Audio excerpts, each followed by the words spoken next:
My name is Yvonne Flowers, and I'm City of Poughkeepsie 5th Ward Council member. I'm out advocating for residents of the City of Poughkeepsie, making sure to address their need to, pass any kind of legislation that's going to help better our city.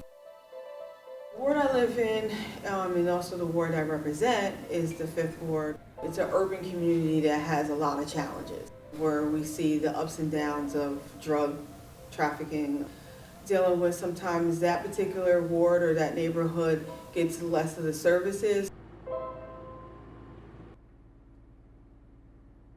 My name is Sam Hart. I'm a prevention specialist working on the syringe exchange program. We're on the SEP mobile unit, which is based in Poughkeepsie and Kingston. People that inject drugs usually come to our van, but it's for all community members that need a little help in a judgment-free zone.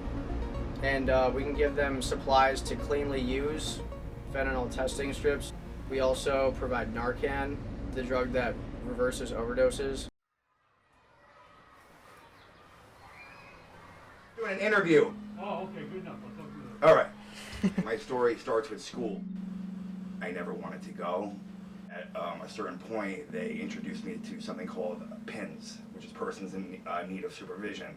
And that was when I was first, put into the system. I was smoking marijuana here and there.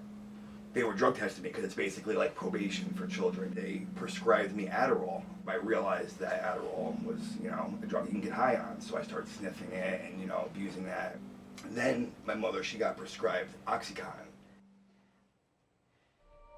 So I took that and I got high from it. And I knew that I liked these pills. Eventually, those pills didn't get me high anymore. And it was really expensive. It was like $40 a pill, $1 a milligram. Yeah, when you get a bag of heroin for $5. So everybody switched to heroin.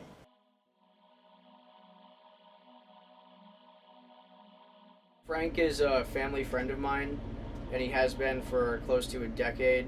When I first met Frank, to be completely honest, he wasn't doing so hot. Frank was up to no good, dealing with a lot of shady people, I would say, using a lot of substances. I lived in Mexico when I was about 16. I was running from the police. We were heading for California because we were like, oh, the weed's probably great out there, let's go. And we made it to Arizona, and then we're like, let's just go to Mexico. Made it into Mexico, and we lived there for a few months. I spent a lot of money there, and I, got fucked up and was doing like coke and drinking and stuff. Eventually, we ran out of money. And my buddy had a little dirt bike with him. We sold his car that he had at this like flea market for like 12,000 pesos. And I was on foot, he was in the dirt bike, he drove ahead of me a little bit, and we went out to like these railroad tracks, and we literally walked across the Sonoran Desert to get back in the United States. I had my cat in my backpack, it was fucked up. We had a big problem, to the point where even during the day, people were calling because they're like, okay, this is too overwhelming for us. This used to be a quiet street, and then it turned into where there were people who were high on drugs, and they were, going up and down the street yelling and screaming, and we found a lot of people who were overdosing in the backyards. A lot of needles were, in the particular area.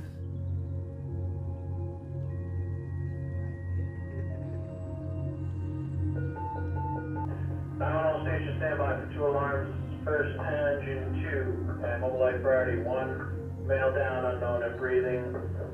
Gulf gas station, 531 Main Street between Cherry Street and Rose Street. I had a guy meet me somewhere that he had a fentanyl patch, and he wanted Adderall for the fentanyl patch. And I didn't have Adderall, but I was going to get the fentanyl patch either way, The patches used to have gel substance in them, and I bit a hole in it. It was a 75 microgram patch, and I just sucked all the shit out of it. I had a bag of Xanax, I put it in the bag, I walked up to the woods and I stashed it. Because the cops, at this point, the cops were following me, and I was on foot. And I woke up in the hospital, and they had tubes all down my nose and shit. The cops said that they watched me walk up into the woods, that's where I stashed the shit, and then I walked back down, and I just went behind this church, sat Indian style, and my face just hit the concrete. In another minute and a half, I would have been gone, for sure. I was purple, I blue when they found me. And I was behind a building where nobody would have seen me. I went right back to the spot where the fentanyl patch and the Xanax were stashed, and I got the rest of the fentanyl out of the patch. That's how sick and twisted I was at that time, and that's how, determined I was to get high. That was probably around 18 when I started sniffing heroin. I would go down with other people and they were injecting. I wasn't, I was sniffing. I thought I was like better than. I would go home and get like my glass and my razor and be all proper about it and stuff, you know? And eventually I was like, I'm just gonna try it one time. This dude, he shot me up for my first time, and 6 hours later I was trying to do it myself in my bathroom. My life was like kind of like, you know, it was unmanageable, but nothing compared to when I started injecting. I eventually started selling it because I thought that was the way out. Sure enough, I got arrested. I was facing like 45 years. So this woman that was my probation officer saw my name on the docket and told the judge, I want him in my program. Like, I don't want him going to prison, I want him in my program. And I was like, I just want to go do my time because like, I just really want to go get high again after this. But something in me was like, I'm going to do this. I am going to make it through this program. Whether I get high afterwards or not, I'm going to do it. And this guy that was there, he pulled me to the side and he was like, listen, I know things are tough for you right now. You just got here and stuff. He's like, start praying in the morning and at night and get a sponsor and go to a meeting. So I was like, you know, anything got to be better than the way I feel right now. So I did that. I went and got a sponsor, and I went and I did all these things. I started praying. Praying was like a big, huge thing. And for some reason, the urges to use drug and alcohol just left my body. I just didn't want to do it anymore. I got a job at Dunkin' Donuts. I did that for 4 months, and I became the manager of the store. And then I became a manager of another store. It was just really crazy for me because I'd never had a job before, ever. I sold drugs. That was my job, you know? And now I'm at Dunkin' Donuts and I'm like climbing the ranks like so rapidly. I'm like, what the hell's going on? So it just got better and better and better for me. And my friend Hector, he used to work for CEP actually, a syringe exchange program. And he's the one that got me the job here. He actually was, he came to visit me at Dunkin' Donuts and I was like mopping the floor. And he was like, oh, that looks like it sucks. And I was like, well, it's not fun, you know, I'm mopping. And he was like, well, I have this job opportunity for you and like you could like be helping people with like your knowledge and shit. And I'm like, all right, I did the interview, I got the job. I've been here for almost 4 years at the syringe exchange program. I don't know if we have any bleach caps. I think they're only in the bleach kits, right? Can you pass me another box of those prep tabs? Yeah. What was I looking for, Rebecca? Here. Yo, is that dude still out there about the Narcan? Without Narcan? That needs Narcan? He is. All right, yo, tell him that there's a thing called NCAP. Just Google NCAP, and there's participating pharmacies that can give out free Narcan. All right, he said he's gonna come back Monday. Too. All right, yeah. All right, yeah. What we do here is that we give out clean syringes, we give out bleach kit, we give out these clean things in order for people not to share them.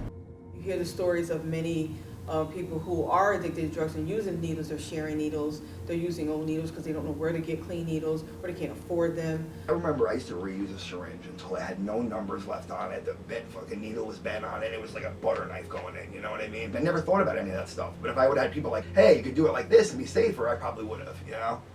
I've literally seen a transformation like I've not seen with anybody else before. We have a joke about like what phase Frank was in when I first knew him, and we call him Street Frank, and now Frank is professional Frank, where he has a full career and he's doing great. He's got a kid and a wife, and he's doing great now. I was so scared to be a parent. Before I had him, I would buy like designer clothes, and now it's like all about him. I just bought him a car seat for $100. Like I would never, when I was getting high, that $100 would have been in my arm in 2 seconds, and he would have been with a dirty diaper on still. You know what I mean? So he's taught me responsibility. He's taught me what like the love for sure, because that's definitely real love. Sometimes it's really hard because he can be a little jerk, but most of the time though, he's really sweet, and we're really like a loving family. So he's always saying, "I love you." Being a dad's the greatest thing I've ever done. Everybody had the same story, like jail, institutions, jails, institutions, death, jails, institutions, death, and it was just the same story all. And I was just like, I don't want to be in this. I'm clean almost 7 years, heroin free, and I've seen over 35 people die. If I could just snap my fingers, no one would be on drugs. But unfortunately, that's not going to happen. So I would like to see, you know, less overdose, of course. Legalization of drugs, I think, would help a lot of things. Yes, it's a substance, but if somebody can go and buy a bottle of vodka, what is the issue with all the other substances being legal, you know? I want to see an improved quality of life in our neighborhoods throughout the city, you know, and I know it's not going to happen overnight. but to unify the residents, make them more aware of what the problem is. Like, I just want to like help people and like, you know, erase stigma with drugs. People say, oh, it's a choice, and yes, it is a choice. Like, I chose to, you know, start smoking pot and, you know, progress and then try heroin and stuff, but it gets to a point where it's not a choice anymore. It's like, it becomes like water, like a necessity. You need it. Treat people with respect and dignity. I think that's what it's about. Nobody's saying to like bow down or like kiss anybody's ass, but like, you gotta treat people with respect and dignity, especially if they're treating you with the same.